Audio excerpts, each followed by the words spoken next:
कहीं न कहीं लोगों की परेशानी अब बढ़ रही है। 1000 से ज्यादा पर्यटक फंसे। वहीं मुख्यमंत्री ने हालात का लिया जायजा। सिक्किम में बाढ़ भूस्खलन के बाद हेल्पलाइन नंबर जारी किए गए। बाढ़, बारिश और हादसे की जानकारी दे सकेंगे लोग। दिल्ली में वायु प्रदूषण को नियंत्रित करने के लिए कहीं न कहीं सरकार चलाएगी कैंपेन। 15 जून से 30 जून तक एंटी डस्ट कैंपेन चलाएगी दिल्ली सरकार। दिल्ली सहित कई राज्यों में हीट वेव की चेतावनी। लोगों को धूप में बाहर नहीं निकलने की अपील की गई। मौसम विभाग ने जारी किया अलर्ट। हिमाचल प्रदेश में गर्मी और लू से लोग परेशान। कई जिलों में 40 डिग्री के पार पहुंचा तापमान। शिमला में तापमान 30 डिग्री के पार। रक्षा मंत्री राजनाथ सिंह ने विशाखापट्टनम में पूर्वी नौसेना कमांड का किया निरीक्षण। नौसेना के अधिकारियों के साथ की बैठक। कहा, भारतीय नौसेना समुद्री सुरक्षा मजबूत करेगी। सेना को मिला पहला स्वदेशी आत्मघाती drone Nagastra 1। 30 kilometre range, 2 kilometre विस्फोटक लेकर उड़ सकता है ये ड्रोन। गुजरात के अमरेली में करीब 500 फीट गहरे बोरवेल में गिरी बच्ची। बच्ची का किया गया सफल रेस्क्यू। यूपी के अमरोहा में फाइबर फैक्ट्री में आईटी की छापेमारी। इनकम टैक्स की कार्रवाई से दूसरे फैक्ट्रियों में हड़कंप। वहीं जरूरी दस्तावेज बरामद किए गए।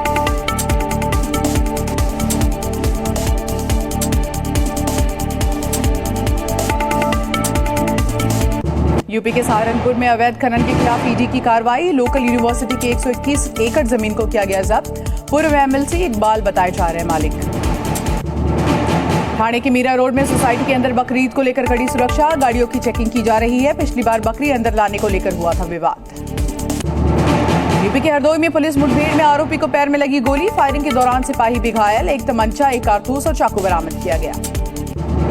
यूपी के मथुरा में मंदिर की दीवार पर आप देखिए किस तरह से भरभरा कर गिरने से हादसा। मलबे की चपेट में आने से कई लोग घायल। घायलों को अस्पताल में भर्ती कराया गया। कैची धाम में भव्य मेले को लेकर तैयारियां पूरी। डीएम ने सभी व्यवस्थाओं का लिया जायजा। जगह जगह की गई पानी की व्यवस्था। यूपी के अलीगढ़ में पिछले 15 दिनों से बिजली की समस्याओं से जूझ रहे हैं लोग। बड़ी संख्या में लोगों ने किया हंगामा। बिजली कर्मचारियों को बनाया बंधक। दिल्ली के मालवीय नगर में एसी में आग लगने से हड़कंप। पुलिसकर्मियों ने दीवार तोड़कर 2 बच्चों समेत 3 लोगों की बचाई जान। यूपी के जालौन में अचानक खेतों में लगी भीषण आग। कई एकड़ फसल जलकर कहीं न कहीं राख। लोगों में मची अफरा तफरी। जम्मू और कश्मीर के शोपियां में गैराज में लगी आग ने लिया विकराल रूप। कई गाड़ियों को पहुंचा नुकसान। 1 घंटे की मशक्कत के बाद आग पर काबू पाया गया। हरियाणा के झज्जर में बिजली दफ्तर में शॉर्ट सर्किट से लगी आग। चारों ओर फैला धुआं। वहीं फायर ब्रिगेड ने आग पर काबू पाया। लाखों के नुकसान की आशंका। कोलकाता के एक्रोपोलिस मॉल में फूड कोर्ट में लगी भीषण आग। धुआं भरने से रोकने के लिए तोड़ी गई कांच की दीवार। गाजीपुर में मामूली विवाद को लेकर मारपीट। लोगों में जमकर चले लाठी और डंडे। घटना का वीडियो वायरल। वहीं एसपी कार्यालय पहुंचे पीड़ित।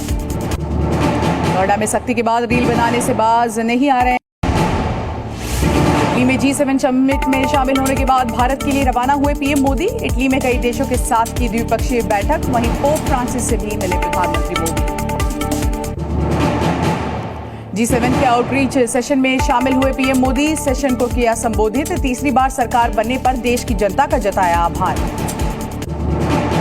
पीएम मोदी ने G7 समिट में देश को 2047 तक विकसित करने का किया वादा। कहा, हमें मिलकर आने वाले समय को हरित युग बनाने का प्रयास करना चाहिए।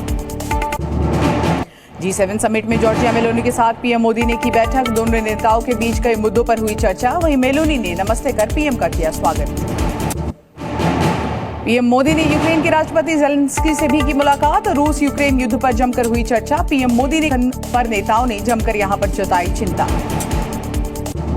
बैठक में ब्रिटेन के प्रधानमंत्री ऋषि सुनक ने अवैध प्रवासी पर जताई चिंता। अवैध प्रवासियों को बताया दुनिया के लिए सबसे बड़ा खतरा। G7 देशों की बैठक के खिलाफ इटली में ही विरोध प्रदर्शन। बैठक के खिलाफ पोस्टर लेकर सड़क पर उतरे लोग। आज बैठक स्थल के पास करेंगे प्रदर्शन।